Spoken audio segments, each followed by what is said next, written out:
This is the Winning Plays podcast on the CLNS Media Network, the leading online provider for the NBA's winningest franchise. A brand new edition of the Winning Plays podcast is here, and we are back for the home stretch of the regular season. People call it the second half of the regular season. That is a blatant lie. Souichi Terada, who joins me, my partner in crime at masslive.com. We have 30 games, less than 30 games. What do we have, like 23 games left here? It's like 30% of the season, Souichi. Like, it's kind of madness how close to the finish line we are already.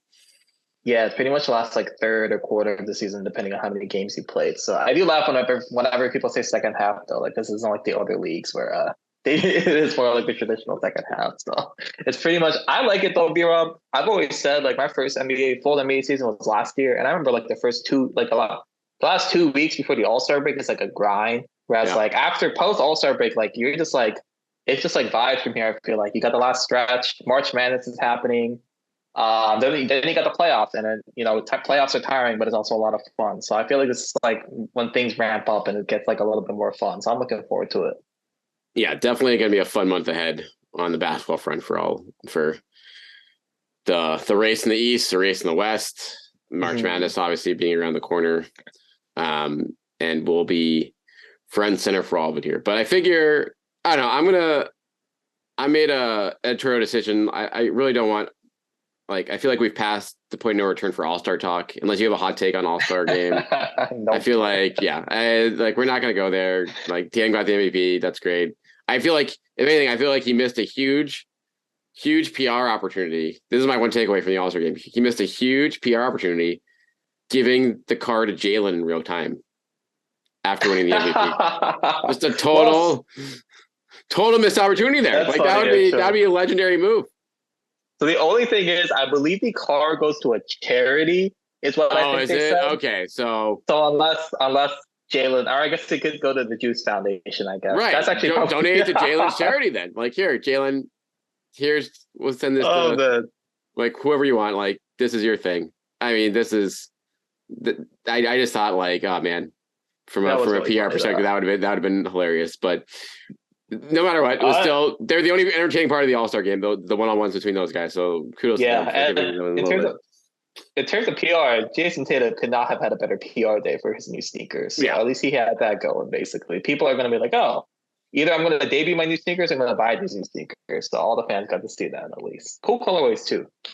It is. It was, you couldn't ask for a better week on that front. And to get that marketing jump started there. But we are not here to look at the past and look at defenseless games. We're here to look to the future, Souichi. We have a Celtics team who we'll find out later today about the injury, but will probably be fully healthy coming out of the All-Star break here, with Jaylen Brown returning during the All-Star game and Marcus Smart also returning the Wednesday before break here. So we're gonna look here, move forward here for the last 6-7 weeks of the season here, what to watch for the most. What's the storylines, whether it's player wise, full team wise, anything around the league, like what is piquing your attention here as we turn the page to the quote unquote second half of the season? I'm gonna give you the honors here to open it up here. What's top of mind for you here as we get into the home stretch?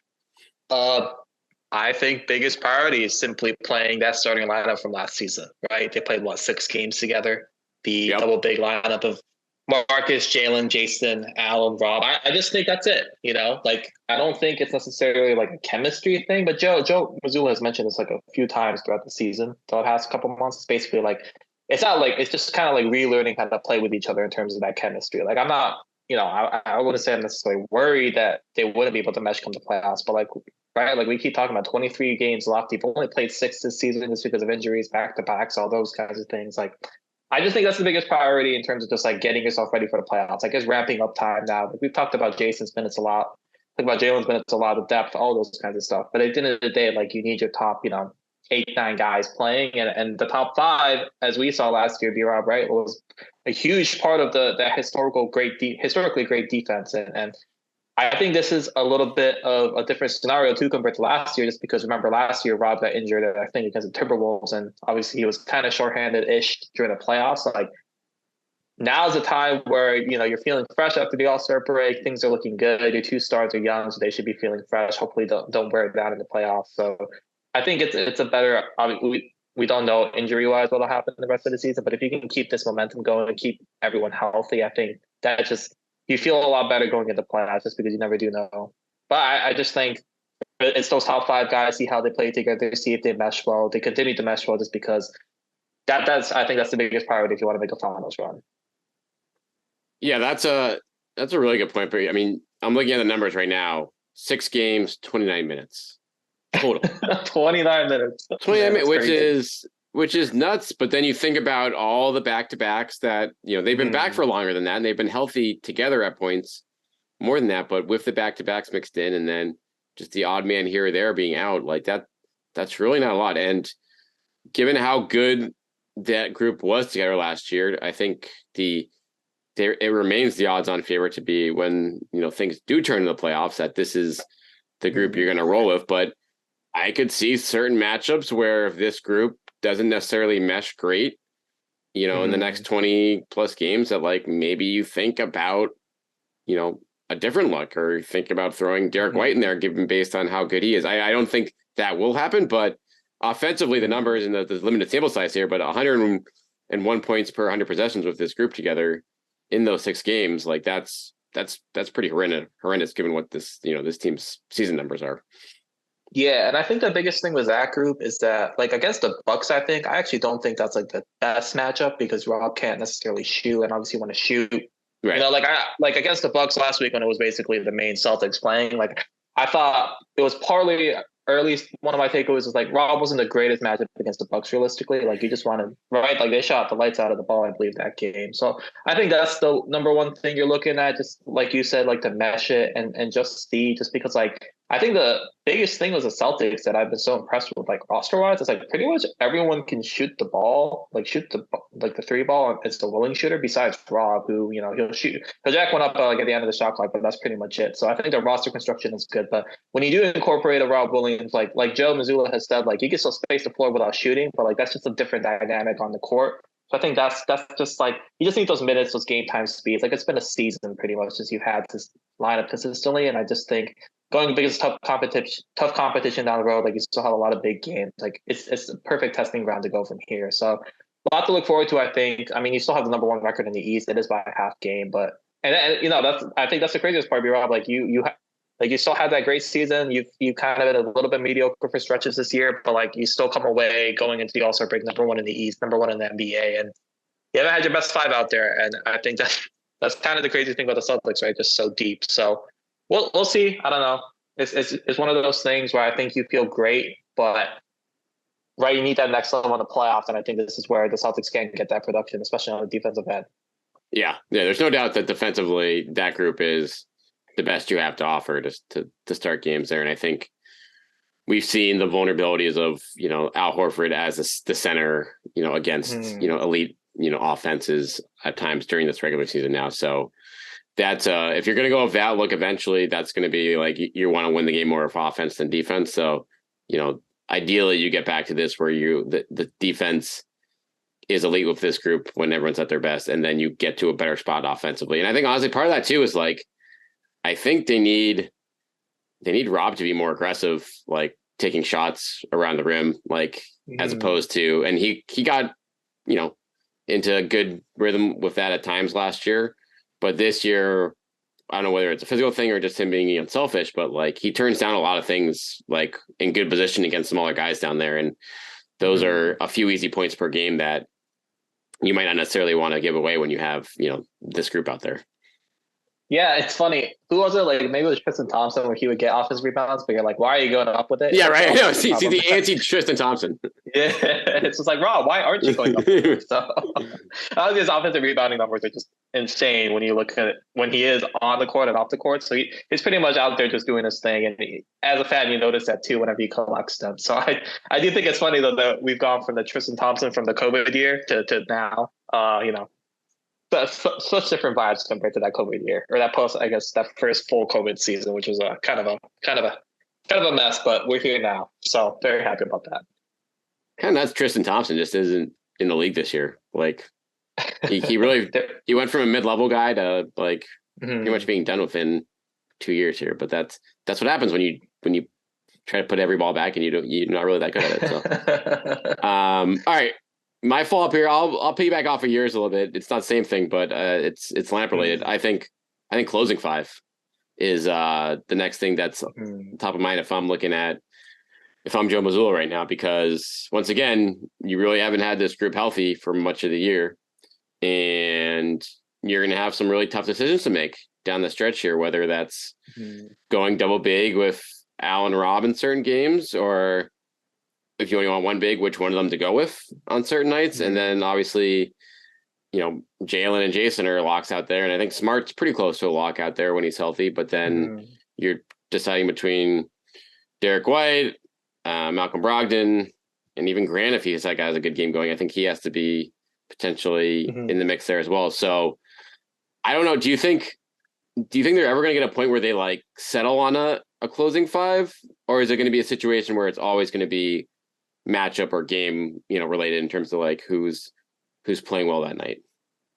Yeah, I think that fifth spot is pretty much matchup dependent. I guess you could call it the 4 and 5 spot, just because, like you said, like Jaylen and Jayson are going to close no matter what. Mark is probably going to close. Like I just think he's too important defensively for what you do, and you're going to have one of the bigs out there, where there's Al or Robb, and I think that fifth spot is kind of the revolving door where you can't, like, it's kind of crazy, right? Like if you have Al out there, for example, you can go either Robb, Derek, Malcolm, Grant. Like those are 4 bona fide NBA players who could probably start on most teams, I would say. Yeah. Or pretty much are starters. I guess Grant is kind of, a little bit more up in the air, but like that's a little crazy, I guess, if you put it. But I think that's just matchup dependent. Like I also think it's kind of depending on who's hot, right? Like I think that's the way Grant kind of finds himself into the lineup.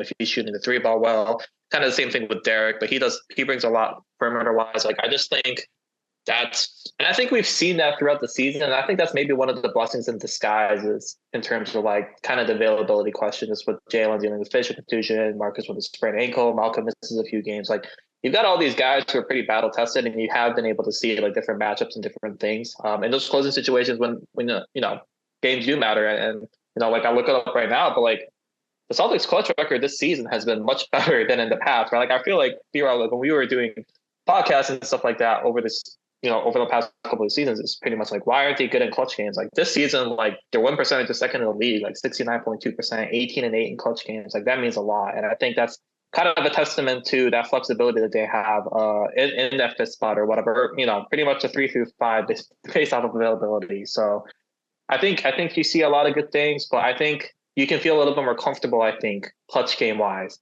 like at the end of the day, like there is a little bit of luck involved, but there is also like the battle tested, the hardiness that you need to close out games. And I think the Celtics have kind of proven that at the very least. And once again, I think that's a testament to the depth because there's just a lot of good things going on there.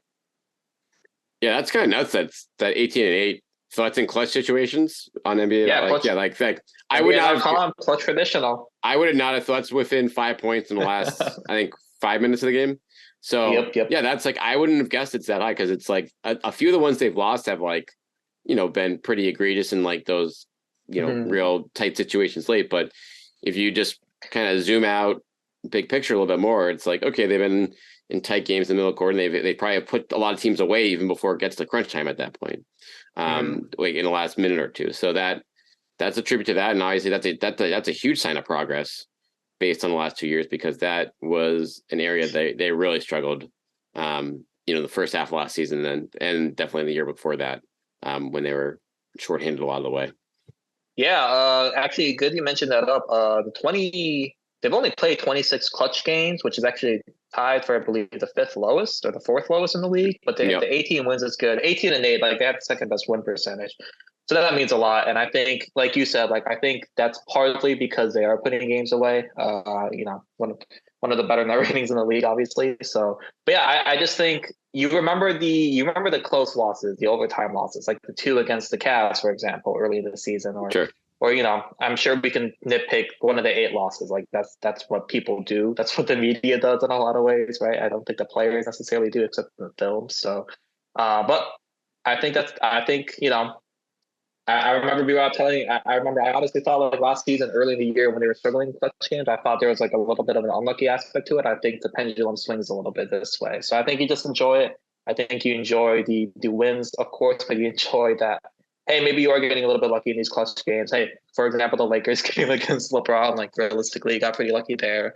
I think you take it and you just enjoy the title run just because, or the hopeful title run just because a lot needs to go right for these championships, and the Celtics, I think, have a little bit of that good karma finally going forward here.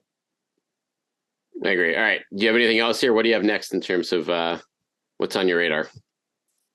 It's kind of just holistic, but just like very big picture. But just stay number one in the East, I think, is a pretty big thing. Just because, like, one, I think, right, we don't know what's going to happen. Like, the Cavs could catch the 76ers. We don't know. But, like, if we're saying that the top three contenders in the East are the Celtics, Bucks, and the Sixers, you want the Bucks and Sixers to meet in the second round, and you don't want to worry about Joel Embiid or Giannis in the second round. I think like you did last year. Like I think the Celtics should get the credit, obviously, for that finals run in terms of like beating KD in the Nets, then you beat Giannis, then you beat Jimmy in the Heat, and 2 7-game series. You just don't want that, right? Like we just talked about luck. Like you just like even getting to the finals last season took, coming back down from 3-2 deficit to the Bucks, beating the Heat on Game 7 on their home court. Like those things, you just can't reliably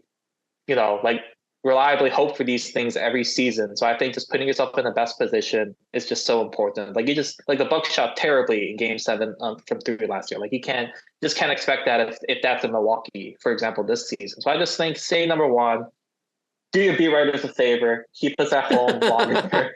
In terms of the travel, that's a very selfish thing. I'm not actually serious about that. But just do yourselves a favor too, like in terms of travel, right? Like if you it's just so much easier just going back and forth from Milwaukee or wherever in these eastern cities, and I think it's going to be. I mean, it's pretty much a 3-team race for the number one overall seed in the NBA between the Nuggets, Bucks, and Celtics. So I think maintaining that advantage is huge too. Like B-Rob, if you think about it, like how tiring would that have been if the Celtics had been one, for all of us watching, but it's like if they forced a Game 7 against the Warriors last season in the finals, like flying back to San Francisco and then back, like there's just so much travel that you don't want to do, especially over the course of a long season. So I just think maintaining that one seed, like in terms of like this is the stretch run of the season where like you obviously don't want to like grind Jayson and Jalen to the ground, playing them 45 plus minutes, 42 plus minutes or whatever, but steal a few more wins here. I think that's a very big thing. Like the Bucks kind of had, I thought the Bucks basically, being okay with missing the Nets kind of bit them in the second round, right? Like who knows what that second round series would have been like if it was Game 7 in Milwaukee, for example. So all these things, I think it's just also like I just think it's good for the vibe. Just stay number one in the East, number one in the NBA, and you can say you have that. And going into the playoffs, I just think that's good momentum going forward. 100%. It's not just, having Philly and Milwaukee try to beat up on each other. It's the teams you're going to face. I mean, not even having to worry about, like, you could play like a Miami in the first round if you were in that 2 seed, or if you, if you stumble and drop into the 3 seed there. So, avoiding those potential pitfalls, avoiding the grind that you saw during last year's postseason. And to be honest, Souichi, like this schedule to finish off the season, it's very doable for them, especially if Giannis is on the shelf a little bit with this wrist injury, which I imagine, he'll probably try to play through, but that's going to bug him for probably weeks, I would imagine, to have any kind of ligament issue there.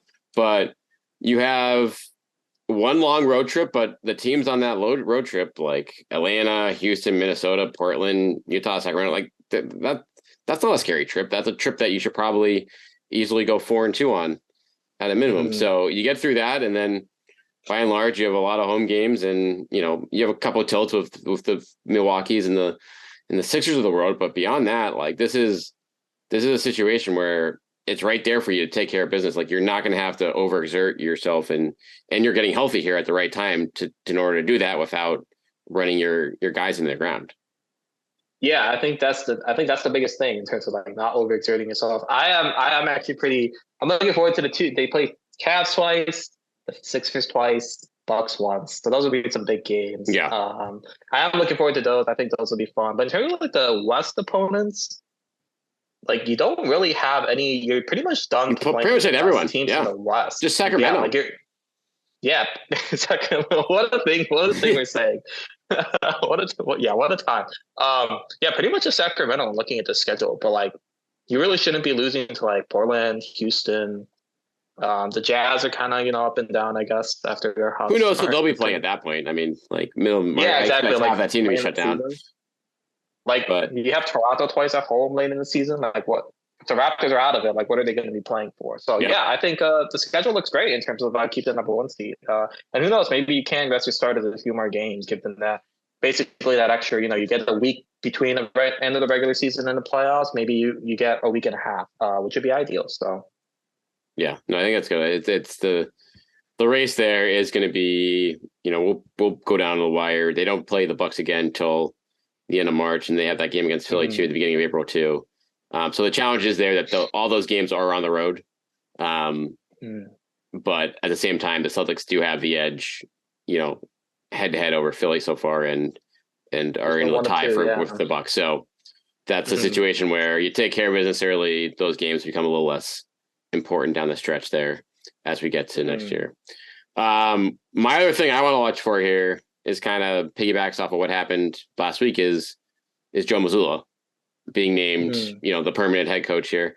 I don't expect this to have any, huge deal in terms of what he does from a team standpoint or how the team responds to him. I think that's stuff that is pretty much locked in as the reason why he got the job in the first place. But you do wonder just, even subconsciously how much that could help him just knowing that, like, I'm not coaching for a job. Like, I have this job. This is mine. Not that I can't, it's hard to see any situation where he would have lost this job at the end of the year, regardless, even with like an ugly first round exit. I still think he probably showed enough promise during this regular season where he didn't have to worry about that now. But that's certainly something that I'm going to be keeping an eye on. And also just I do think the late game stuff with him is something that, bears watching here as we get into the home stretch of the season, because while the clutch situation has been good, there are a few key games there, whether it's the loss of the Bucks or the loss in Miami, back in January, where just clear cut end of game situations where they can get a shot up and there's fair amount of second guessing for like timeouts in the situations. And so getting more reps in that situation in these, as for some of these, high profile games that they're going to have against the Bucks and Sixers in these clutch situations, you wonder just how much, he admitted some mistakes in some of them and how much that will he'll try to amend that going forward there, as opposed to, or just continue to let this team roll in the regular season and try to learn from their mistakes on the fly.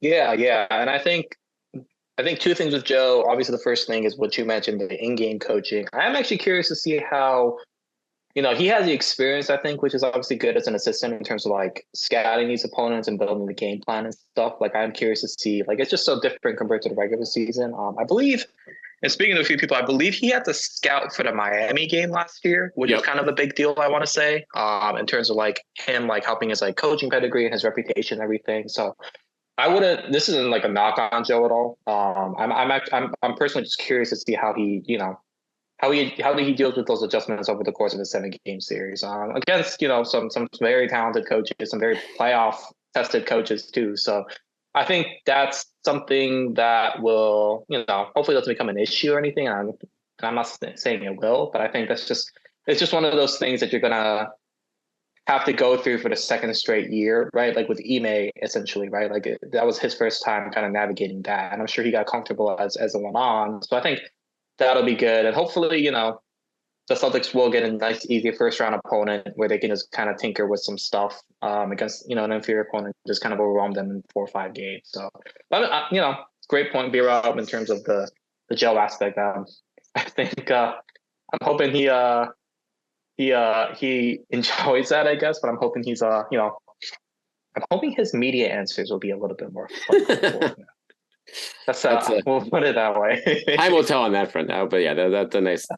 But you're right, the how he handles the chess match of a playoff series will be fascinating to see, because that's the true test of any head coach. And We saw his fingerprints over what the Celtics did last year from a scout perspective, like you said. Now it goes into a higher stage. So, all right, we'll wrap up this on number 5 to watch here. This is, and I'll throw it to you for this. The Celtics rotation, even in a regular season game when everyone is healthy, I'm fascinated what it's going to be. Because Joe has liked to play, he's gone, 8 guys a lot, sometimes 9. When everyone's healthy on this team, you could make a strong case, 11 guys probably want to be playing or feel like they should be playing on a nightly basis. And so my question is, are they going to try to decide on 9 for the playoffs or 8 for the playoffs? And and is that going to be kind of figured out here in the next 6 to 8 weeks, or is that going to be all just situationally matchup wise in the postseason? But we'll start with the regular season right now. Who's in your rotation right now, Souichi? You're calling the shots. Who's coming off the bench? We know certain guys are automatically going to play, but who's your picks out of the wild card options coming off the end of the bench? I think so one thing for that is remember last year to pretty much end the regular season, Ime just kept playing 8, 9 guys. Yeah. Yep. So I think we might. I'm wondering if we'll see a little bit more of that. But coming off the bench, I think in the regular season, I think he's going to go 9-10. I think you're going to spell Robb and Al. I'm sure. It's still the regular season, and that's smart to do that too. By the way, those guys should not be. There should be at 25 per game for those guys. I feel like. Yeah, and obviously you're going to have a Malcolm. Malcolm's going to play no matter what. Derek's going to come off the bench no matter what. Grant's going to come off the bench no matter what. Right. But I think one of the big guys is going to be. I think it's. I'm wondering if the Luke Cornett, he hasn't played as many minutes recently. I wonder if that's not necessarily like a Mike Muscala is better than you kind of thing, but more of a Mike Muscala just needs minutes kind of thing. You know what I mean? Sure. I'm not. So I am kind of curious to see what they do with that. I think one of those guys will end up seeing 10 minutes a game. I don't think. I'm sorry, Payne Pritchard. I know you want to be traded. You're not going to see minutes in this rotation unless it's a blowout or something like that. I don't think Blake necessarily you need to lean on even at this point if you're fully healthy. So in the regular season, I think that's how you kind of view it. Playoffs, though, I think we're going to see an 8-man rotation. But I think the biggest thing is I think it's going to be a lot of. If Malcolm or Derek maybe doesn't have it that night, which happens, it's a long season. It's a long playoffs. That's what they hope. I think you're going to see a few games where Malcolm doesn't even play 20 minutes or Derek doesn't even play 20 minutes. And I think that's just simply an opportunity thing. When Derek White was named Eastern Conference Player of the Week, I simply think that was, you got the shots, you got the minutes, and you're a bona fide NBA starter. And obviously he was playing well. He was shooting great, way above his career norm. So you should get credit for that. But I think people kind of forget, Malcolm Brogdon has scored 20 points per game as a starter in this league. Derek White was a bona fide starter with the Spurs. They weren't necessarily great. They weren't the Tim Duncan Spurs, but that's still he was still putting up in teens and everything. So I think you're going to see a lot of Derek White, 15 minutes, 5 points, 2 rebounds, and that's it. Just because maybe Malcolm is hot that game. And it won't be an indictment on Derek or Malcolm or Grant in any case. It's just simply how deep you are as a roster. So I think we're going to see a lot of that in the playoffs. In the regular season, I still think the rotations are going to be a little bit wonky just because there's still back-to-backs. There's still a lot of travel. You got what is that? It's a 7-game road trip, a 6-game road trip in the middle of March. You just gotta save your guys in that scenario, I think, just because I think that's the right thing to do, probably the smart thing to do. So I think regular season will still be a little bit wonky. You're gonna still, experiment like we said with the starting 5, the rotation, all those things. But then in the playoffs, I think it's really gonna shrink, and people are just gonna have weird numbers just because that's the playoffs. And you just need to play the hot hand, I think, every night, especially from 3, right? The Celtics team loves shooting up threes, and as a result, you're opening yourself up to a little bit more variance there. And if Derek White starts 3 for 4, well, you're going to play the hot hand, I think, a little bit. That's just how it is in the playoffs, I think. So, but we'll see. Joe Mazzulla, I'm curious to see what he does. He, he could go a lot of different ways, so that should be fun as well. I mean, that's a pretty dang 8-man rotation there you went through for the playoffs. You think about it, that's as you think about, White, Brogdon, Grant coming off the bench. That's pretty, ironclad. That's pretty much it, I think. And then, if you want to get nuts, if Hauser keeps shooting the lights out, maybe he sneaks in for a few first half minutes. But beyond that, I think I think you nailed it. Like one of maybe like Hauser or Muscala, like if one of those guys for matchup wise works, maybe they'll get a chance. But I'm a few. I think that pretty much is like, it's like an 8.5 man rotation. I am curious how effective Hauser will be in the playoffs, just because, right? Like we see him get hunted in the regular season. Like that's going to be like magnified 10 times in the postseason. Right? Oh yeah, just get the switch on him. Yeah, like like, and I'm just curious. Like I'm just wondering, like if he doesn't hit like 2 for 2 for 3 or whatever in 5 minutes, like is it really worth playing him if teams are going to hunt him? I think Sam is a little bit better defensively.